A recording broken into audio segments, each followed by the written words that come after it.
Hey everybody, welcome back to 262 Fishing. Today we've got a really exciting episode ahead of us. I am on my way to meet Alex from Bassics Lures by Alex. He's going to show us how he makes his awesome plastics. So I have no idea what to expect. I know we talked about doing some just basic ones and some laminates as well, but everything's going to be pretty much up to him, and we're going to go from there. It's going to be just as much of a surprise as it is for you guys as it is for me. So I'm gonna put the phone down, pay attention to driving, because I'm not really sure where I'm going, but I'll see you guys there. 2 hands on the wheel. All right.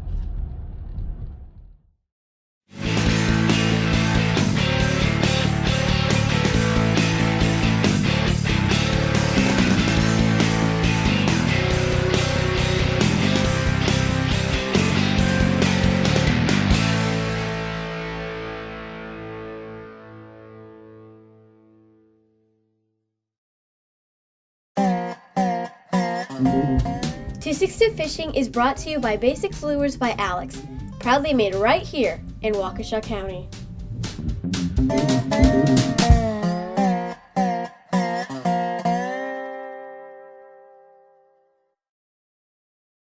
Welcome to my garage where I make the Bassics Lures by Alex baits. We're gonna show you a couple ways to do your own baits if you want to get into the hobby of making your own plastics. We're gonna show you how to do it. We're gonna show you a couple ways to do it. I started making my own baits a couple years ago. I was kind of like tired of going to the bait shop every month and spending like $50 to $100 every month on baits. So I started buying my own molds, and by the time when I started, I had like a huge bag full of old plastics that I used to catch fish, and just remelt them and start just catching fish with remelt plastics. And then I got into the addiction grew a little bit, and then I started buying more molds and started buying buckets of plastisol, and now we're here. So after buying all these molds and all the plastic and the glitter and everything, do you think you've saved money or probably spent more money on baits? Well, that's a good question, because actually,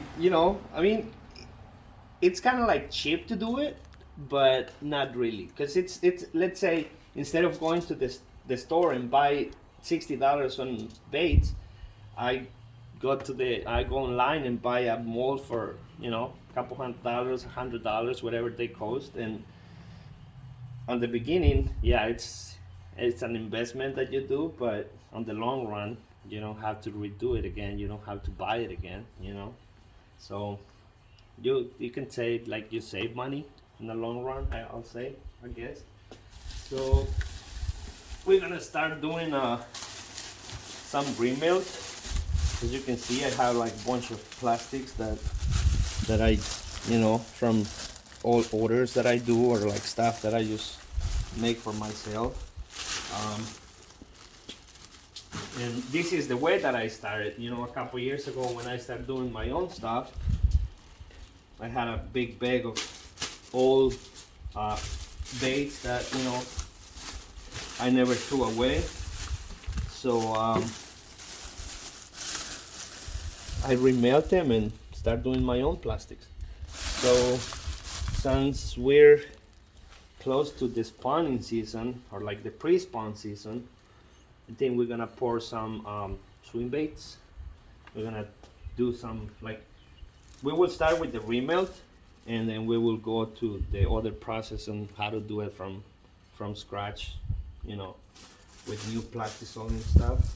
Like last year, I burned myself. I had this really cheap injector, and it doesn't have a safety thing, and I put way too much pressure, and the plastisol just went flying and hit me right here, and good thing that I was wearing shirts. So but I mean, it's like plastic that is 350 degrees, so I mean it burns, and if you try to get it off, burns even more. The smaller pieces, if you can cut them smaller, it will help better, because you will get the temperature of the plastic faster. So with doing this like green pumpkin and almost an orange craw combination, what kind of color do we think we're gonna get out of this? I would say it's gonna be something like a light green pumpkin. Like the green pumpkin color is more like it will like stain the plastic more than the orange. Like the orange will just give it like a little a light shade of it, you know, but it won't be orange at all. And that's a good thing. Like I say, if you want to start doing your own, just get a mold of the bait that you use. Like I basically start with 4 molds. I start with a craw, I start with a stick bait and a swim bait and a lizard.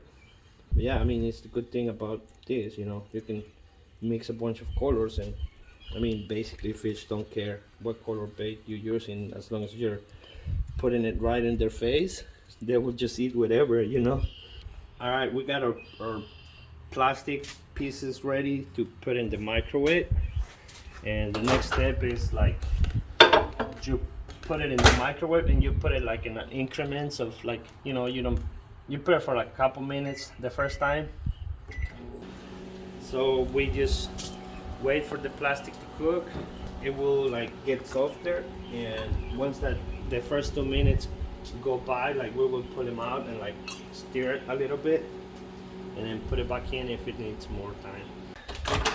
So this thing got the first 2 minutes and you can see that it's starting to like getting a little soft. So you just want to give it a little stir to get the heat even. And I mean, you're supposed to use gloves for this because stuff is hot, but and then goes back inside the microwave for another couple minutes, and then we just wait, get the baits, get the molds ready. So see the like it's like it has like a little shade of orangey. I mean, it's turning out like pretty good color. It's almost like a orange green pumpkin type thing. So like you see all the bubbles, that's what you want this for. Like once it's really cool once that you put it inside the chamber, starts taking all those bubbles and this thing just like rises like super hot. So now we're just gonna give it like 30 seconds just so we get to the right temperature.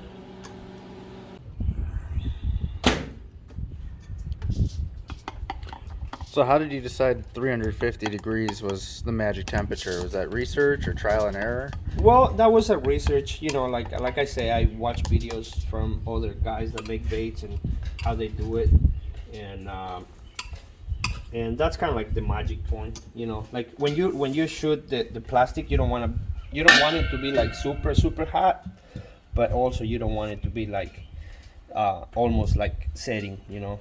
So we turn the vacuum, and it's gonna be really cool. You will see like the bubbles, like you will see the plastic just rising, and it might spill, but like it's gonna go crazy. And then once that it's ready, everything will go down, but we might gonna have to release a little bit until.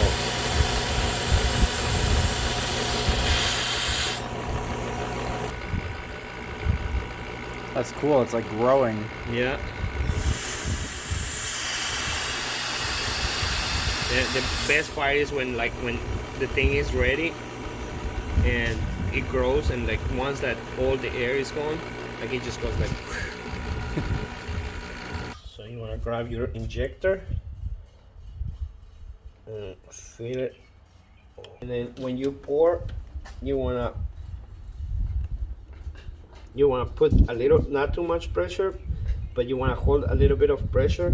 If you put too much pressure, like the baits will like flash, like it will have like little bits of like excess on it.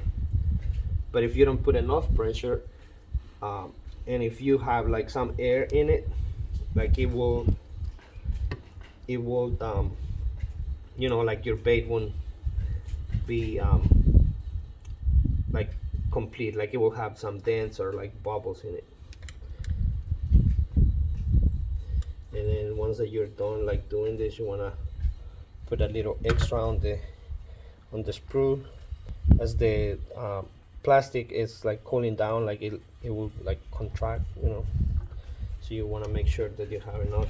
And then once that you like inject the molds with it, you just wait like a minute. You know, the more you use the molds, the more heat they hold, so you have to wait a little longer. But like now that we're basically just doing it from, like, the molds were cold, so it won't take that long for the plastic to set.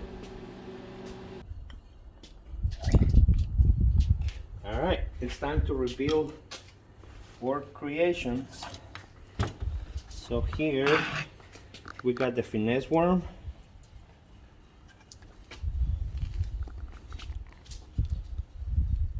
Well, I was gonna say, before you open it, we should do the world's worst fishing drum roll. Oh, yeah, we should have.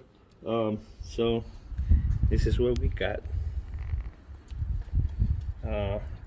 You can see like the green pumpkin, but if you put it through the light, that like, you can see like orange, like, you know, like it's almost like a translucent green pumpkin orange. I mean, I like the color. It's, you know, turned out really good. Yeah. So we got that.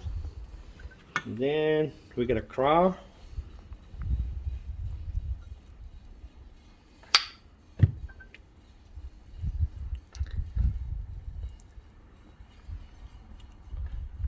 We got a craw. We got a stickworm or a senko.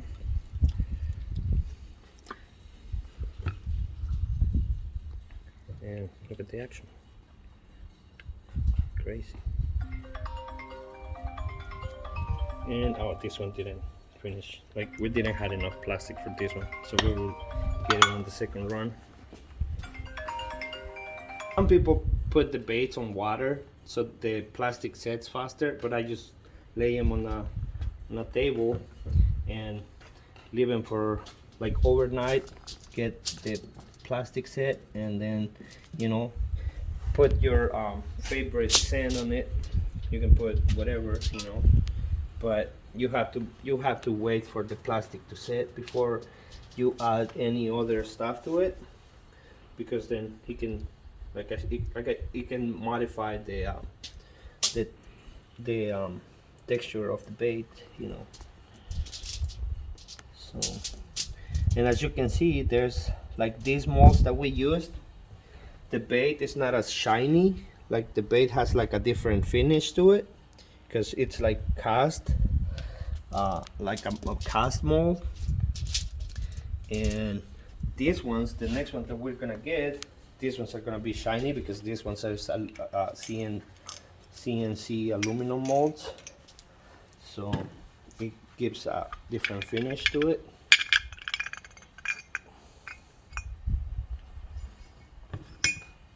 And we got some more cross.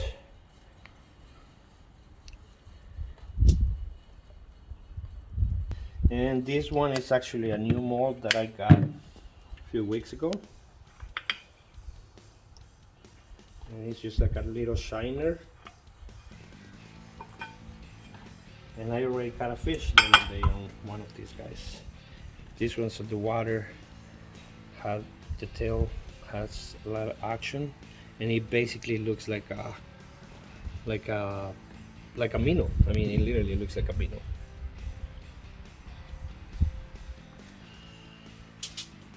You can never have too many swim baits, especially when you go to the store and they're like $8 for 4 pieces, you know. That's how you make baits with like Remelt plastic. And then we will start, we're just gonna clear the work table for the next one, you know, for how to do it from scratch with new plastic.